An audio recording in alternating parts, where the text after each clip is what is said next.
Trump suspend ses frappes contre l'Iran. Hier, 1er août 2026. En quelques lignes sur Truth Social, il annonce la fin d'une offensive qu'il décrivait lui-même comme sans précédent depuis la Seconde Guerre mondiale. Ce genre de retournement, on ne l'attend pas dans le calendrier. Hors série, donc. Parce que 48 heures avant, tout allait dans le sens inverse. Repose le décor. 5 mois de conflit avec l'Iran. Le 28 juillet, une attaque iranienne au missile, et dans la foulée, CENTCOM, le commandement central américain, a un plan sur la table. 10 à 14 jours de campagne aérienne, préparée par l'amiral Brad Cooper, chef du CENTCOM, en attente du feu vert présidentiel depuis cette attaque. Et les ambassades avaient déjà bougé. Oui, Irak, Jordanie, Émirats arabes unis, les ambassades américaines ont prévenu leurs ressortissants moins de 24 heures avant l'annonce de se tenir prêts à évacuer. C'est pas de la précaution de routine, ça. Ça veut dire qu'on est à quelques heures d'une opération réelle. Et là, renversement. Trump poste sur Truth Social et annonce la suspension. Conditionnel, il cite des bases d'accord avec l'Iran, mais sans préciser si c'est une vraie nouvelle feuille de route ou la poursuite de négociations qui existaient déjà. Même le sens exact du geste reste flou. Suspension temporaire ou annulation définitive, personne ne le sait. Et deux récits jaillissent simultanément. Et ils ne se ressemblent pas du tout. Radicalement opposés. La Maison-Blanche dit que l'Iran a demandé un délai, qu'il aurait supplié pour obtenir du temps. Téhéran retourne ça à l'envers. C'est l'armée américaine qui a épuisé ses stocks et son matériel opérationnel dans la région. Pas un geste diplomatique, une retraite militaire. Épuisé en 5 mois. Ça change complètement la lecture du tableau. C'est la question centrale, on y revient dans un instant. Mais d'abord, le socle, ce sur quoi les rédactions s'accordent. Depuis le début du conflit, les autorités militaires iraniennes accusent Washington d'intensifier délibérément la tension régionale pour étendre son emprise sur le Moyen-Orient. Elles ont adressé un avertissement direct aux pays voisins. Tout État qui coopérerait avec Washington ou servirait de base à ses opérations en paierait le prix militaire. Et le détroit d'Ormuz, par où transite environ un tiers du pétrole maritime mondial, est présenté partout comme l'outil de pression majeur entre les mains de Téhéran. Levier de négociation ou menace de fermeture, selon les lectures, ça change. Et les autres puissances, Léa, l'extérieur, elles réagissent comment ? Des appels à la désescalade de plusieurs directions. La diplomatie saoudienne est active. Le ministre des Affaires étrangères du Royaume en consultation avec ses homologues turcs et koweïtiens.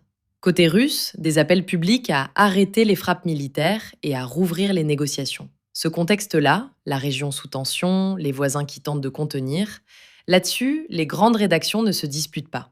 La dispute, elle commence le 1er août. Sur la signification du 1er août. Là, c'est une autre histoire. Le 1er août, Trump poste sur Truth Social. Les frappes sont annulées, il parle de base d'accord. Moins de 24 heures plus tôt, les ambassades américaines en Irak, en Jordanie et aux Émirats prévenaient leurs ressortissants de se tenir prêts à évacuer. Et là, deux récits entrent en collision frontale. Le porte-parole des forces armées iraniennes, Il Fato Quotidiano, lui donne beaucoup de place, dit « Les États-Unis ont épuisé leur système de défense aérienne et leurs équipements dans la région. Capitulation militaire, pas un geste diplomatique. » Korea Times lit ça à l'envers. Et comment ? L'amiral Brad Cooper avait un plan de 10 à 14 jours prêt, en attente de la signature présidentielle depuis le 28 juillet. La suspension, c'est un choix souverain de Trump, pas une incapacité militaire. Même fait, deux sens opposés. Et c'est le cœur de tout. Si c'est une incapacité, c'est une défaite. Si c'est un choix, c'est une carte gardée en main. Exactement. Et il y a un angle qui vient tout compliquer, côté polonais. Rzeczpospolita cite le Centre d'études stratégiques et internationales. La Chine aurait livré 400 systèmes anti-aériens portables à l'Iran. 400 systèmes. 5 jours après que Xi avait donné des garanties à Trump. Ça contredit directement ce qu'il a dit.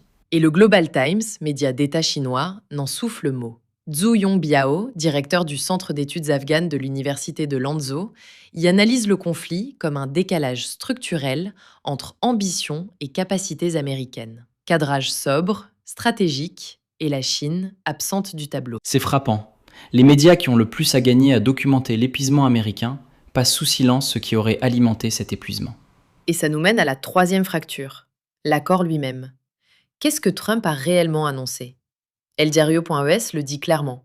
Le président n'a pas précisé si les bases d'accord sont une nouvelle feuille de route ou la simple continuité de négociations déjà en cours. Flou total. Et quelqu'un y voit un accord concret? Lao Dong, média d'État vietnamien, qui relaie Xinhua.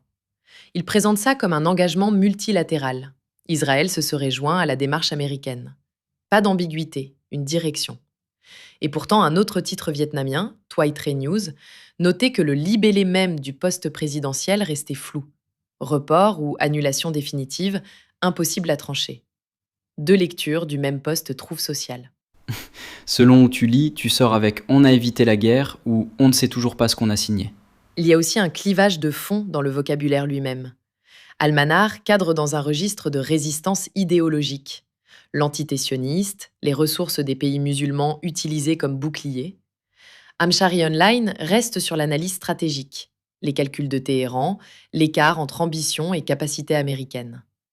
Deux organes proches de Téhéran, deux langages. L'un mobilise, l'autre raisonne. NOS et Korea Times, eux, arrivent avec une troisième grille. Ni victoire, ni défaite. Juste une arithmétique du coup. Le détroit d'Ormuz comme pression réelle sur les marchés. La lecture la plus froide. Pas de cadrage idéologique, pas de verdict militaire, un coup que personne, pour l'instant, ne peut encore trancher. Même événement, pas le même film.